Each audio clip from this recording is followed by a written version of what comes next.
মুর্শিদে কামেলের সান্নিধ্যের অভাব আমাদেরকে ধ্বংসের পথে নিয়ে গেছে।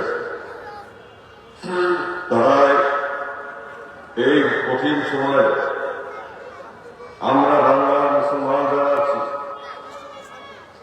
আমাদের ঐক্যবদ্ধ হতে হবে।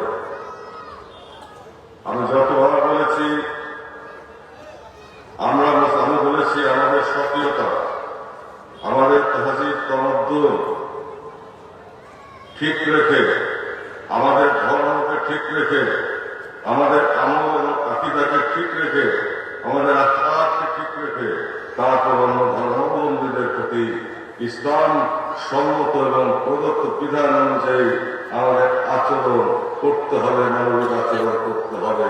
কিন্তু তার মানে ইসলামকে বিসর্জন দিয়ে নয়, মুসলমানকে বিসর্জন দিয়ে নয়, ইসলামের স্বার্থ, মুসলিম স্বার্থ বা জাতীয় স্বার্থ বিসর্জন দিয়ে নয়।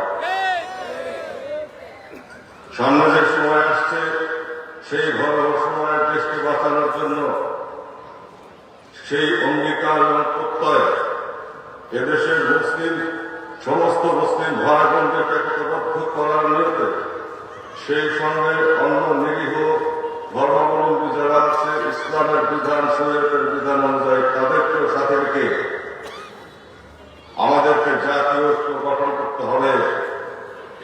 আর জাতীয় ঐক্য তারাই গঠন করতে পারে, সেই গঠন করতে পারবে, তারাই গঠন করতে পারবে, সেই দলই গঠন করতে পারবে এবং সেই গোষ্ঠী গঠন করতে পারবে যাদের কোন জাগতিক স্বার্থ নাই, যাদের কোন রাজনৈতিক স্বার্থ নাই, ক্ষমতার লোভ যাদের নাই, অর্থ লোভ যাদের নাই, আপন মুর্শিদের প্রেম, রসুলের প্রেমই যাদের একমাত্র অবলম্বন এবং এলাহিতে প্রজ্বলিত হওয়া ইহকাল পরকালের প্রাপ্তির জন্য যারা নিবেদিত প্রাণ, সৃষ্টির প্রেমে, স্রষ্টার প্রেমে যারা সর্বদা অকুতভয় একতাবদ্ধ হয়ে কাজ করে তারাই কেবলমাত্র জাতীয় ঐক্য তৈরি করতে পারবে।